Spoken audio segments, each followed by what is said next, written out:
Finally, finally, after watching three god-awful, terrible movies, some of the worst movies of the year, I can finally review a good movie. Hey guys, it's Kevin again, and I know that was a weird intro, but seriously guys, I have been looking forward to watching a good movie. I wanted to review at least a couple bad movies, and I am probably going to review more, but for right now I'm going to be reviewing a good movie, and that movie is a movie that I actually didn't know too much about. I mean, from the trailers, I didn't think this movie would be good, I didn't really know too much about it, and that movie is John Wick. Now, John Wick is a movie that initially to me looked kind of silly. The trailers made it look kind of silly, you know, it seemed to be just about like a guy avenging his dog's death. And like, it seemed kind of stupid in my opinion and kind of like, it kind of felt like it would be kind of contrived and everything. However, reviews started to come out and everyone was like praising it, saying it's like the best action movie of the year. And I decided that I would watch it. And I'm going to be honest guys, I did not see this movie in theaters. I saw it on a very good website that I highly recommend you guys use called Solar Movie. They put out a lot of movies that come out, a lot of mainstream releases, a lot of movies that I personally really do want to see that I can't see in theaters. Because one, guys, I'm not rich. Two, I don't get to see every movie in theaters, so I figured I'd watch this movie online. And that was a fantastic decision because John Wick is not only the best action movie of the year, it is probably one of the best movies of the year by far. And I absolutely love this movie. I thought it was fantastic. I had pretty much no problems. It's pretty much a masterpiece, in my opinion. I think John Wick is a masterpiece. I absolutely loved it, and just, what a great movie. So let's get to the plot of John Wick. The plot of John Wick is actually a very interesting plot. Basically, John Wick was a man who is an ex-hitman because 5 years ago, he fell in love with this woman, and he vowed to her that he would never go back to, you know, being a hitman. He would get out of it, basically. However, he just lost his wife to cancer, and he receives a gift from her in the form of a dog named Daisy, and basically, he at first doesn't really want to be with this dog, and eventually he ends up bonding with it. However, some ex-hitmen, you know, of his, people he used to work with, they come in and kill this dog, and basically what he finds out is that the hitmen that he used to work with are actually turning against him, and are planning on killing him. So now he kind of has to go after them and, you know, find out what's going on, find out who their leader is. And he finds out their leader was actually his ex, like, business partner, the guy that he used to work with. And that's basically the plot of John Wick. And right away, I think the plot's amazing. It's not an original plot, but I definitely really love it.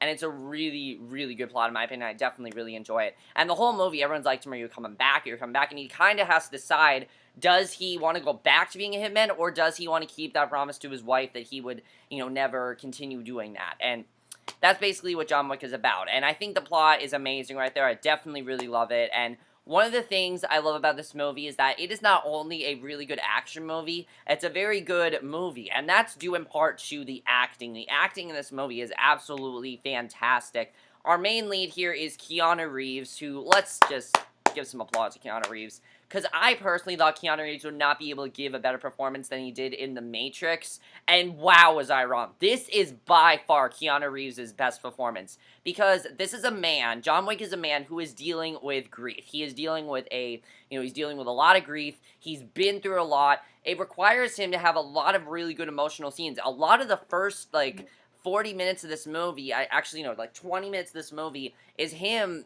with dealing with a lot of emotion, you know, especially with the dog and his wife and everything. There are a lot of flashbacks you see. There's a very good scene. It's in the very beginning of the movie. He wakes up, he thinks of his wife dead, and, you know, we see her death and everything. It's very well done. He did some amazing, very well done scenes, and I thought his emotion he did it perfectly. I loved his emotion. He was great. And probably some of the best acting I've seen all year. Definitely this movie is some of the best acting I've seen all year.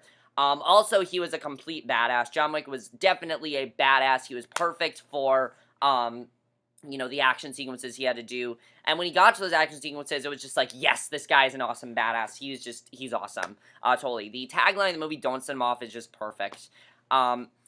Michael Nyqvist as Viggo Tarasov, I thought was, we actually have a few villains here, but he is the main villain. He did an amazing job. I loved his storyline, and I do agree with Chris Stuckman. This does set up an actual interesting franchise of movies, because it's about the New York Russian crime syndicate and kind of how it affects, you know, New York and everything, and I'd like to see more movies about this. I think it's really cool the way this was done. I really liked his character. He was a very menacing, sadistic villain, as well as Iosef, who is his son, and he also did a great job. In the beginning of the movie, he is the main villain, but then later Viggo becomes the main villain, and they're both amazing. I thought they were both very, very menacing, and they did what a good villain needs to do, which is be menacing.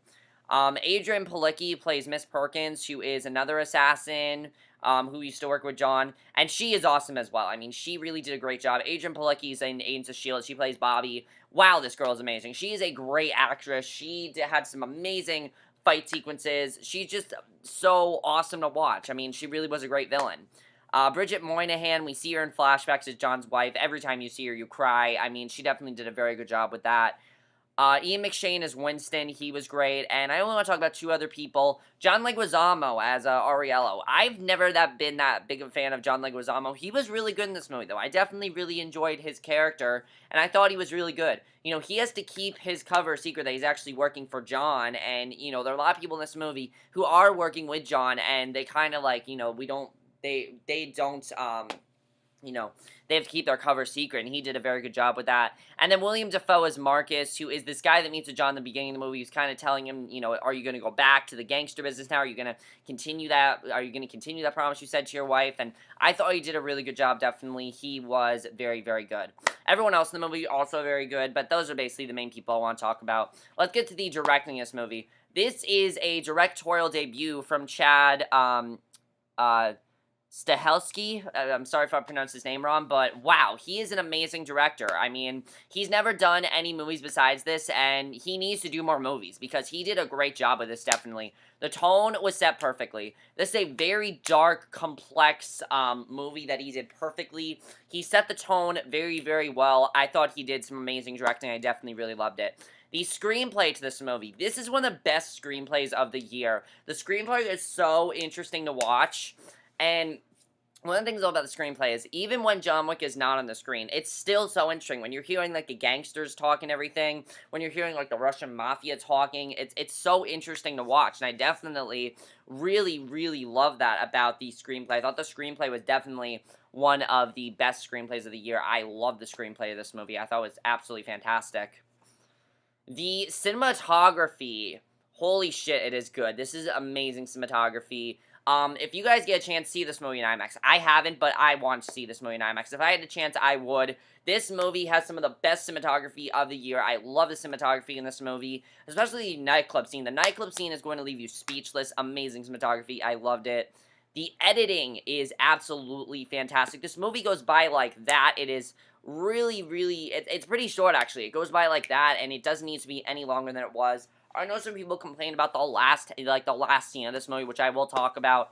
I personally didn't have a problem with it. I thought the editing was perfect, and I loved it. And let's talk about the best part of this movie. The action sequences is amazing. These are the best action sequences I have seen all year. There are some amazing action sequences in this movie, especially toward the last half of this movie. I don't want to give them away. They are just too awesome to watch. There's this really awesome scene where John is captured and everything, and basically you don't know what's going to happen, but the payoff is so, so well done, and so worth it, and you're just so into it, and I was so into it, and I loved the action sequences this movie. They were just amazing. I loved them.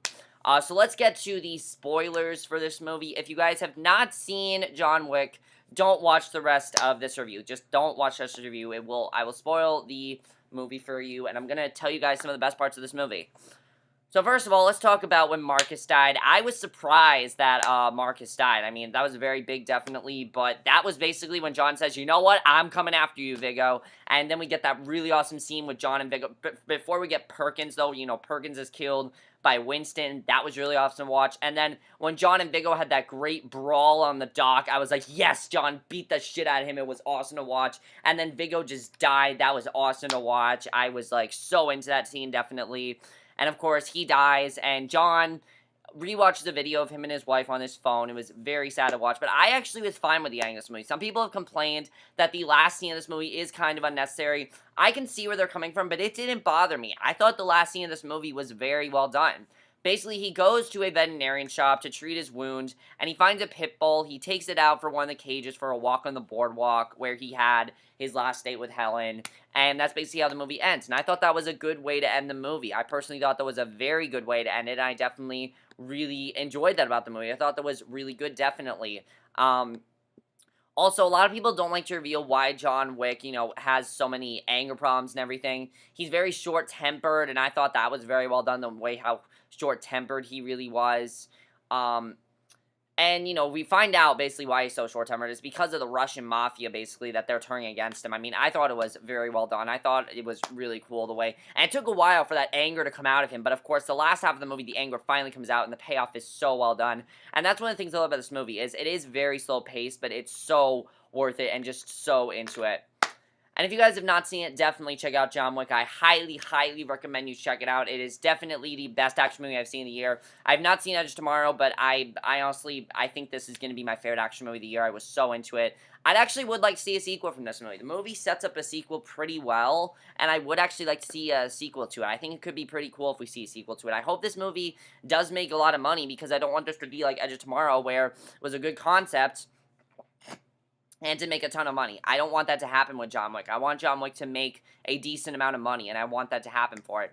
But that's basically for my review. Hope you guys enjoyed it. Let me know what you guys think of John Wick. As usual, guys, my Letterboxd review will be in the description down below. And I will see you guys in my next video, which will be for another movie review, which is going to be for a good movie, not a bad movie. I'm not watching any bad movies for a little while. I'm going to take a little break from there, and we're going to get to some more good movies. And I will see you guys in my next video. Okay, bye.